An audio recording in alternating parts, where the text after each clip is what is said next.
Episode 52. Misteri Dadakan Tuan Muda. Hari sudah beranjak malam. Angkasa menghentikan mobilnya di sebuah salon ternama di kota itu. Dia ingin dirinya dan Bulan bisa tampil menawan. Sebab perjamuan makan malam tersebut sudah pasti hanya dipenuhi oleh orang-orang berkelas. Sayang, katanya mau ke pesta. Mengapa berhenti di sini? Bulan mengendarkan pandangannya ke arah gedung yang lumayan besar di sana. Ayo keluar, apa kita akan ke pesta dengan dandanan seperti ini? Angkasa melepas sabuk pengaman Bulan dan keduanya segera turun dari mobil. Angkasa mendekat dan menggenggam tangan Bulan memasuki ruangan salon yang ramai oleh pengunjung. Hari itu bertepatan dengan malam minggu, di mana malam itu adalah malam bersejarah saat pertama kali ia jadian dengan Sekar. Angkasa tidak akan lupa.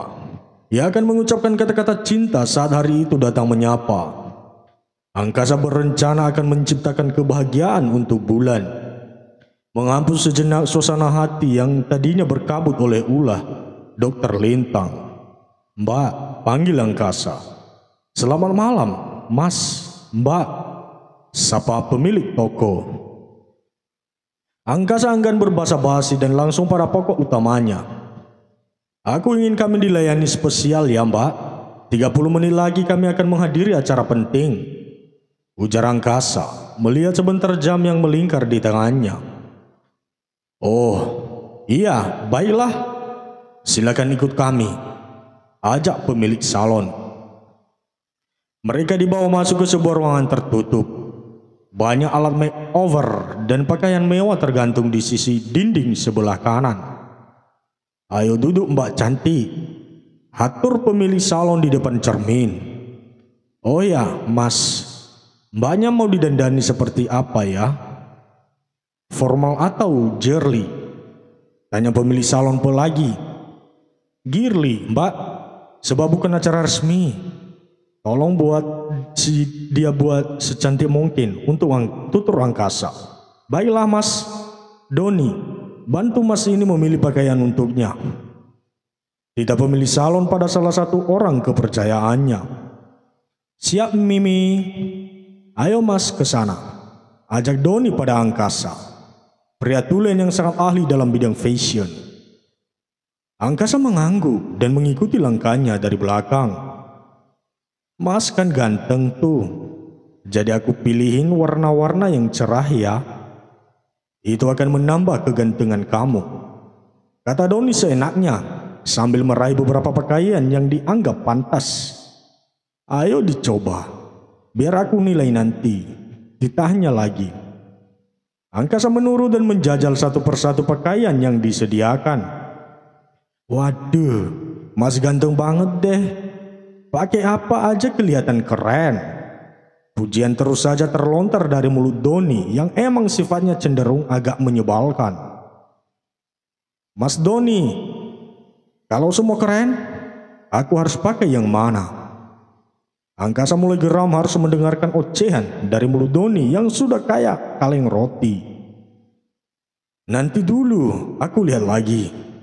Doni menempelkan baju kemeja kotak-kotak berketubuh Angkasa. Ini kurang matches, Jin.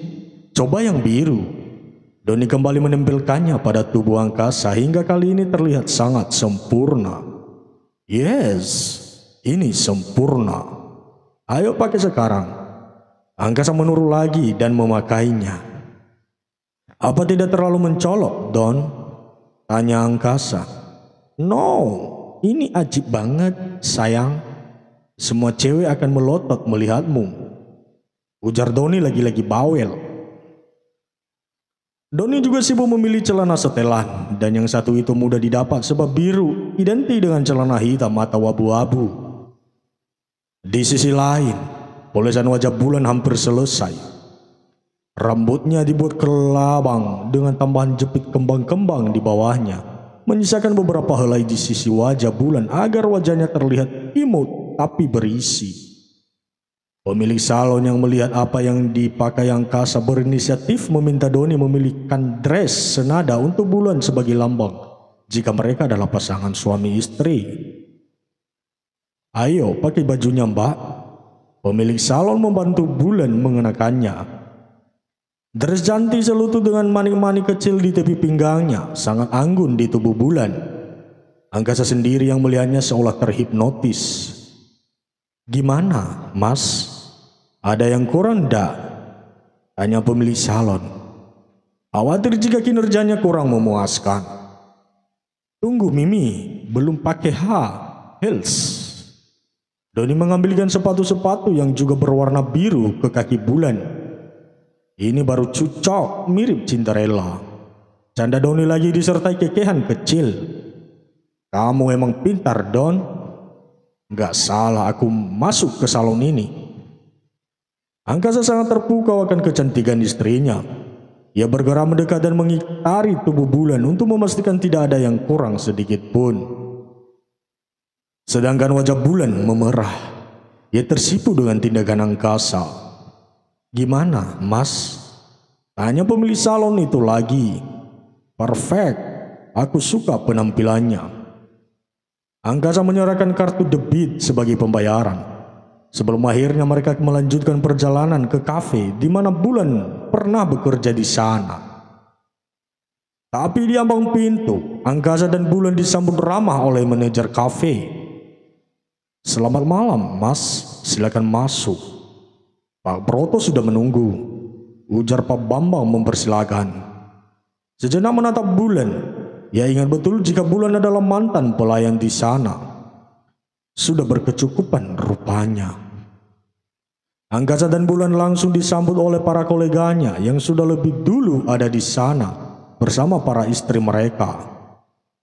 Wow, Pak Angkasa terlihat keren saja, istrinya cantik lagi. Puji salah seorang dari mereka yang memeluk tubuh Angkasa. Makasih, Pak. Terima kasih sudah mengundang kami datang. Maaf jika kami sedikit terlambat. Angkasa tidak enak hati pada mereka yang menunggunya secara khusus. Tidak masalah, tidak sama sekali, Pak. Masih banyak yang belum datang juga, kok, ujar Pak Broto. Ia juga memeluk Angkasa dengan hormat. Sedang Bulan cipika-cipiki dengan istri-istri mereka. Duduk di sini, Bu. Atur mereka di sebelah Angkasa.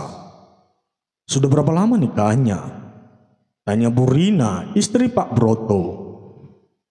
Mengingat Bulan amnesia, Angkasa memutuskan menjawabnya. Baru 3 bulan, Bu.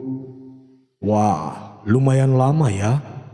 Pasti sudah terlihat dong tanda-tanda positifnya. Gurau mereka lagi. Angkasa dan Bulan hanya tersenyum. Mereka tidak bisa menjawab. Sebab Angkasa sadar jika dirinya belum pernah menyentuh Bulan sama sekali. Pak Bambang seru Maya dari arah lainnya. Ia berlari menghampiri dan menanyakan segala yang dibutuhkan. Hati-hati, Mai. Perutmu sudah semakin besar, ucap Pak Bambang mengingatkan.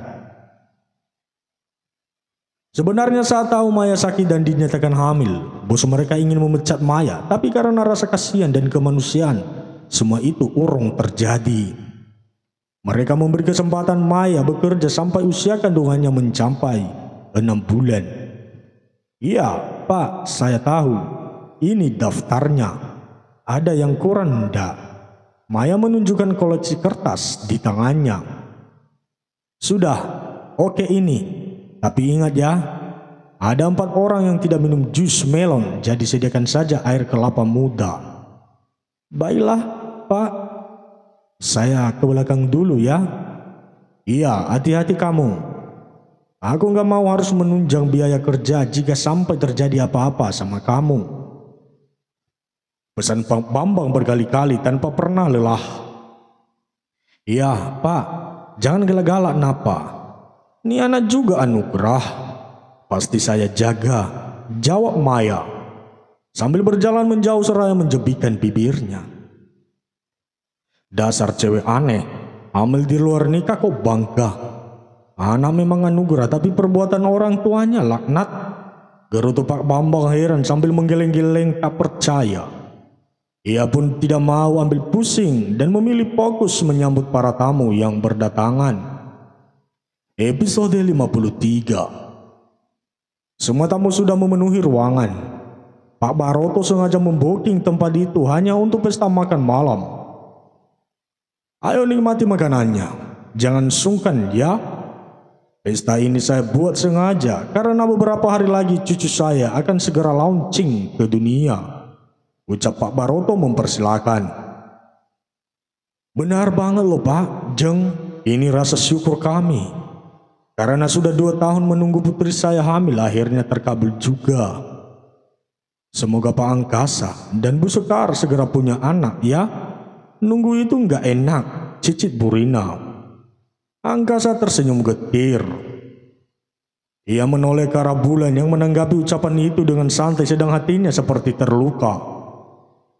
Mana mungkin Sekar bisa hamil seperti putri Pak Baroto jika nyatanya ia mandul. Amin Bu, doakan saja ya. Saya juga nggak sabar pengen ngerasain jadi ibu, jawab Bulan kemudian hingga mengejutkan Angkasa. Sayang, maafin aku ya, gara-gara amnesia, kamu jadi berharap seperti ini. Pantas saja kamu sampai nekat membuat rencana supaya aku menikah lagi dan mendapat keturunan. Tapi kamu tenang saja, aku gak akan mungkin khianati kamu hanya karena kamu gak bisa ngasih aku anak. Angkasa meraih kepala Bulan dan mengusapnya. Semoga harapan kita terkabul ya, ujarnya pilu lalu mencium kening Bulan agar hatinya sendiri kuat. Wow, so sweet. Kamu memang pria penyayang Pak Angkasa, ucap salah seorang kolega mereka Pak Dio. Insya Allah Pak, istri yang Tuhan kasih, saya anggap sebuah amanah istimewa. Jadi saya akan berusaha menjaga dan melindunginya sebisa saya. Tutur Angkasa bijak, memang itu adanya. Sejak mencintai Sekar, tak pernah sekalipun hatinya berpaling mencintai perempuan lain selain dia. Beruntung sekali kalau prianya itu kamu, sindir Bu Rina pada Pak Baroto. Oh, jadi mama enggak bahagia sama papa, hah? Pak Baroto juga tak mau kalah dan menarik pundak Bu Rina merapat dengannya. Ih, papa, malu sama yang muda tuh, bisik Bu Rina, memperlihatkan mereka yang ada di sana memperhatikan mereka. Selesai makan, pihak kafe membersihkan meja dan akan menyuguhkan penutup makan malam. Maya adalah salah satu yang akan ikut menyiapkan minuman itu di meja mereka. Awalnya Maya sangat semangat, tapi saat melihat ada Bulan di sana, Maya menghentikan langkahnya. Ia tidak bisa lupa akan pengkhianatannya pada Bulan sahabatnya. Setelah diketahui hamil, Maya sangat menyesal dan ingin meminta maaf pada Bulan, tapi ia belum punya kesempatan sama sekali untuk itu. Maya berkaca-kaca dan mengelus perutnya yang sudah mulai terlihat menginjak 4 bulan. Itu adalah hasil cintanya dengan Awan yang tak kunjung menikahinya. Maafkan aku Bulan, karena cinta aku buta akan rayuan Awan. Mbak, ayo kok ngelamun, desis pelayan lain yang membawa nampan berisi beberapa gelas minuman segar. Oh iya, maaf. Cepat-cepat Maya menghapus air matanya dan sekuat hati memberanikan diri menghadapi Bulan. Silakan Pak, Bu. Satu persatu Maya meletakkan minuman itu di depan mereka. Sampai titik di mana yang mendekati Bulan. Tak ada kata-kata yang terucap. Ia hanya meletakkan 2 gelas minuman di depan mereka. Namun nyatanya apa yang ditakutkan Maya tidak sesuai kenyataan. Bulan bahkan tidak terlihat benci dan malah mengajaknya bicara dengan ramah. Makasih Mbak cantik, ucap Bulan hingga Maya tertegun. Sama-sama, jawab Maya parau khas suara orang habis menangis. Bulan hendak minum, tapi tak sengaja Angkasa menyenggol sikunya. Aduh, maaf sayang, aku nggak sengaja. Ucap angkasa kaget, cepat mengambil tisu dan mengelap baju bulan. Udah nggak apa-apa, kan nggak sengaja. Biar aku bersihkan di kamar mandi aja ya. Bulan pergi ke belakang. Angkasa yang jadi malu pada pria koleganya hanya bisa menggaruk tengkuknya. Santai saja, Pak. Istrimu itu terlihat sangat baik. Beruntung kamu menikah dengannya. Ucap Burina lagi. Selalu saja meyakinkan Angkasa dan itu menambah besar rasa cintanya. Iya, Bu. Aku sangat mencintainya dan terus terang tidak bisa jauh. Ungkap Angkasa lagi. Entah beberapa kata ia mengatakan itu baik pada Bulan maupun orang lain. Memang begitu kalau masih pengantin baru, Mah. Tapi jangan sampai bosan ya Pak Angkasa. Timpel Ranti, salah seorang istri koleganya. Suaminya memang gila perempuan dan itu membuatnya sangat tersiksa. Tapi herannya sampai saat ini Bu Ranti tidak pernah menggugat cerai suaminya. Memang laki-laki itu sangat kaya dan bisa jadi itu salah satu penyebab Bu Ranti ikhlas diselingkuhi. Insya Allah, Bu, saya ingin menjadikan dia satu-satu di hidup saya, jawab Angkasa memastikan. Baguslah, aku jadi senang melihatnya, sahut Bu Ranti lagi. Angkasa melihat ke arah Bulan pergi tadi dan memutuskan untuk menyusulnya. Maaf ya Pak, Bu, saya ke belakang dulu. Izin Angkasa. Baik Pak, silakan. Tugas Pak Baroto. Bulan baru saja selesai dan menutup pintu toilet. Di sana ada seorang lelaki yang sudah berdiri menunggu di depannya. Mungkin ia melupakan siapa orang itu, tapi dia tidak. Bulan, sapanya. Gadis itu mendongak dan berusaha mengenali pemuda di depannya. Siapa ya? Tanyanya bingung. Sayang, kamu lupa sama aku. Awan menggenggam tangannya dan menciumi dengan brutal. Ih, lepas. Mas, kamu siapa? Saya nggak kenal, ucap Bulan. Lekas ia menarik tangannya dari sentuhan Awan. Bulan, aku kekasihmu. Ayo kita kembali bersama dari awal. Maafkan aku sudah sempat menyakitimu. Awan bersimpu di kakinya. Tapi karena Bulan tidak kenal, dia berjalan mundur. Tolong pergi, Mas. Saya nggak kenal sama kamu kok. Tolong jangan mengada-ngada. Tentu saja Bulan takut, sebab Awan nampak sangat terobsesi dengannya. Awan menggeleng tak terima. Mana mungkin Bulan bisa melupakannya dalam sekejap. Awan yang sangat mencintai Bulan pun merengkuh tubuhnya. Aku Awan, Bulan. Bagaimana mungkin kamu lupa sama aku? Kita saling mencintai dan Angkasa cuma orang ketiga dalam hubungan kita. Ih, apaan sih? Lepas, Mas. Saya nggak kenal sama kamu. Bulan meronta-ronta agar terlepas dari pelukan Awan. Akan tetapi Awan malah merengkuh kuat tubuhnya. Bulan yang ketakutan akhirnya mendorong Awan dengan kasar hingga pemuda itu terbelalak. Lepas, menjijikan. Aku ini sudah menikah. Jadi saya minta jangan ganggu saya, ucap Bulan marah. Awan memanas akan penolakan Bulan. Ia memeluk Bulan lagi dan berusaha menciuminya. Kamu harus balik sama aku, Bulan. Aku nggak akan pernah rela melepaskan kamu untuk Angkasa. Orang yang sudah gila karena cinta, sedangkan aku tulus sama kamu, paksa Awan.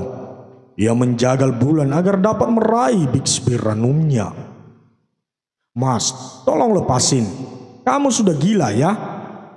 Bulan memukul dada Awan sambil memalingkan wajahnya agar Awan tidak akan mendapatkan apa yang diinginkannya. Awan bertambah gairah. Dia mendorong tubuh Bulan merapat di dinding dan lagi-lagi ingin menciumnya. Higgs, pergi. Aku nggak mau. Tolong lepasin aku, Mas. Bulan memekik histeris dan menangis. Ia tidak sudi dijamah oleh yang bukan suaminya.